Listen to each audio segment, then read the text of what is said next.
स्वागत करतो. आता आपण सर्वांनी बघितलं असेल की फर्स्ट इयरची ऍडमिशन प्रोसेस चालू झाली आहे. आता सेकंड इयरच्या ऍडमिशनची प्रोसेस सुद्धा स्टार्ट झाली आहे. तर या व्हिडिओमध्ये आपण डायरेक्ट सेकंड इयरला जे विद्यार्थी ऍडमिशन घेणार आहे त्यांच्यासाठी कोणत्या कॉलेजमध्ये किती इंटेक आहे हे सर्व बघणार आहोत. आज आपण जे कॉलेज घेतलं आहे ते पुण्यातील सर्वात टॉपचं कॉलेज पैकी असणारं government college of engineering Pune, म्हणजे त्याला म्हणलं जातं COP. हे पुण्यातील सर्वात टॉपचं कॉलेजपैकी एक कॉलेज आहे. तर या कॉलेजमध्ये सिव्हिल ब्रँचेससाठी आणि सर्व ब्रँचेससाठी किती किती इंटेक आहे आणि त्यांचा कट ऑफ किती आहे डायरेक्ट सेकंड इयरच्या विद्यार्थ्यांसाठी ते बघूया. तर सर्वात पहिलं बघा, आपण सर्वात पहिले घेणार आहे सिव्हिल इंजिनिअरिंग. सिव्हिल इंजिनिअरिंग हे ऑटोनॉमस इन्स्टिट्यूट असणार आहे. ऑटोनॉमस इन्स्टिट्यूट आहे, त्याच्यामध्ये सिव्हिल ब्रँचचा किती कट ऑफ लागतो तर बघा, इथे पूर्ण टोटल 10 सीट्स आहेत सिव्हिल इंजिनिअरिंगसाठी. कारण की हे फर्स्ट इयरलाच खूप सारे कमी विद्यार्थी घेतात, म्हणून डायरेक्ट सेकंड इयरला जे विद्यार्थी येणार त्यांच्यासाठी फक्त 10 सीट अवेलेबल आहे यांच्या कॉलेजमध्ये, म्हणजे COP मध्ये. तर 10 सीट, त्याच्यामध्ये महाराष्ट्र स्टेटसाठी 9 सीट्स आहे आणि EWS साठी 1 सीट आहे. ओके, तर बघा किती SCBCचा कट ऑफ किती लागला. SCBCला एक विद्यार्थ्यांना 98% वर COP लागलं होतं, तर OBC विद्यार्थ्यांना 96 वर. तर कट ऑफ जर बघा झालं तर EWS चा कट ऑफ इथे होता 95.21% आहे. EWS चा होता. कोणत्या विद्यार्थ्यांना लागला तो पण तुम्ही बघू शकता, कोणत्या विद्यार्थ्यांना.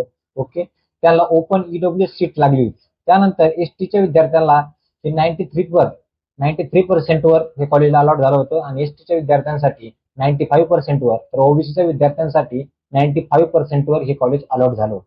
ते झालं फक्त सिव्हिल इंजिनिअरिंगसाठी. तर त्याच्यानंतर बघूया आता कम्प्युटर इंजिनिअरिंग अँड सायन्स.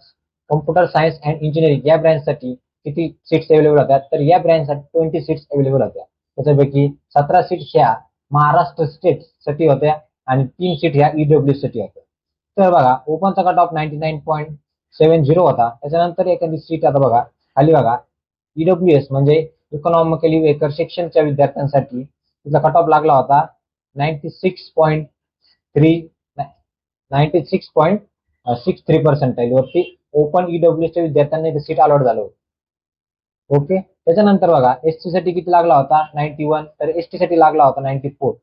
आणि VJNT तुम्ही बघू शकता, इथे सगळ्याचा स्क्रीनशॉट घेऊ शकता. ओके, हा कट ऑफ लागला होता. ओपन साठी विद्यार्थ्यांचा 99 वर पण हे कॉलेज अलॉट झालं होतं. ओके, त्यानंतर येतं रोबोटिक्स अँड आर्टिफिशियल इंटेलिजन्स. या ब्रँचसाठी किती सीट अवेलेबल होता तर 10 सीट्स अवेलेबल होत्या. MS म्हणजे महाराष्ट्र स्टेटसाठी 9 आणि EWS साठी 1 सीट अवेलेबल होती.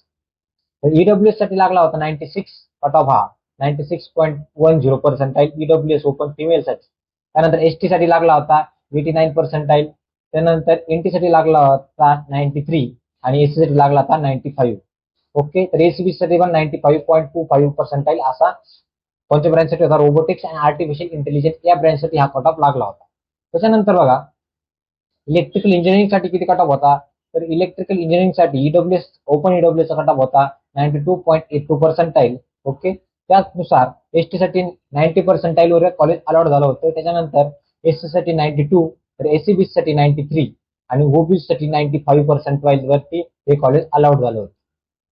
त्याची PDF लागत असेल तर तुम्ही मला खाली कमेंट बॉक्समध्ये फक्त PDF तुम्हाला मी डायरेक्ट शेअर करेल. ओके, त्यानुसार कट ऑफ कोणत्या नुसार आहे की मागच्या इयर्सचा 2025-26च्या 4 राऊंडचा हा कट ऑफ आहे. 4 राऊंड मध्ये कोणत्या विद्यार्थ्यांनी ऍडमिशन घेतलं ते आहे. असं नाही की मी तुम्हाला म्हणून सांगतोय काही, हे CET सेलच्या ऑफिशियल वेबसाईट वरती हा डेटा अवेलेबल आहे. त्यानंतर बघूया इलेक्ट्रॉनिक्स आणि टेलिकम्युनिकेशन म्हणजे EMTC साठी किती सीट अवेलेबल होत्या तर 19 सीट्स अवेलेबल होत्या. महाराष्ट्र स्टेट साठी 17 आणि EWS साठी 2 सीट अवेलेबल होत्या. तर त्याचा कट ऑफ किती लागला होता EWS चा 96 आणि ओपन EWS चा 96 चा कट ऑफ होता. ST साठी फक्त 86 वर लागला होता आणि OBC साठी पण 86 वरती कॉलेज अलॉट झालं होतं. ओके, त्याच्यानंतर बघा तुम्ही SC साठी 93 आणि त्याच्यानंतर NT1 साठी 93, तर OBC साठी 95 पण लागला होता. ओके, हा PW सीट्स होती OBC साठी. ओके, त्याच्यानंतर बघूया हा झाला. त्याच्यानंतर येते जी ब्रँच आहे ती म्हणजे इन्स्ट्रुमेंटेशन अँड कंट्रोल इंजिनिअरिंग. या ब्रँचसाठी 7 सीट्स अवेलेबल होत्या. त्याच्यापैकी 5 सीट ह्या महाराष्ट्र स्टेटसाठी आणि 2 सीट ह्या EWS साठी अवेलेबल होत्या. EWS साठी कट ऑफ लागला होता 92%. त्यानंतर 92.88 मार्क्स, म्हणजे तुम्ही बघू शकता की तुमचं जे CGP असतो, मग त्याला आपण म्हणू शकतो जे कॉलेजचे मार्क्स असतात त्याला 92% वरती हा कॉलेज अलॉट झालं होतं.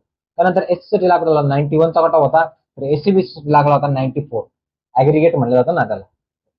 त्यानंतर बघा मेकॅनिकल इंजिनिअरिंग मध्ये किती कट ऑफ लागतो बघूया.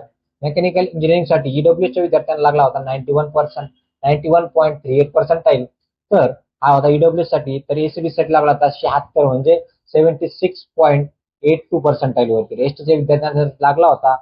एसीबीसी पण पीडब्ल्यू सीट्स अवेलेबल होतील. त्यानंतर एसटीच्या विद्यार्थ्यांना लागला होता 86% वरती.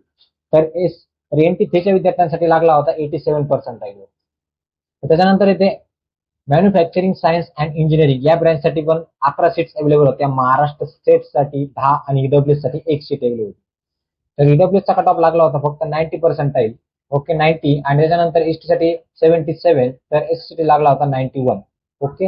हा झाला मॅन्युफॅक्चरिंग सायन्स अँड इंजिनिअरिंग या ब्रँचसाठी. त्याच्यानंतर येते मेटलर्जी आणि मटेरियल टेक्नॉलॉजी या ब्रँचसाठी किती सीट्स अवेलेबल होत्या. यासाठी पण 11 सीट्स अवेलेबल होत्या. तर 11 मधून ईडब्ल्यूएस साठी लागली होती 86% वरती आणि त्यानंतर एसटी साठी लागलं होतं 85 वरती आणि एसटी साठी लागलं होतं 90% वरती. ओके. त्यानंतर हे झाल्या सर्व ब्रँचेस. इतक्याच ब्रँचेस या कॉलेजमध्ये आहे. ओके. तुम्हाला कोणताही डाऊट असेल तुम्ही डायरेक्ट कमेंट बॉक्समध्ये विचारू शकता किंवा मला डायरेक्ट डीएम करू शकता. तुम्हाला मी सर्व माहिती देण्याचा प्रयत्न करेल. ओके. व्हिडिओ आवडला असेल नक्की लाईक करा, सबस्क्राईब करा आणि शेअर करा. पुढला व्हिडिओ कोणत्या कॉलेजवरती पाहिजे ते नक्की कमेंटमध्ये सांगा.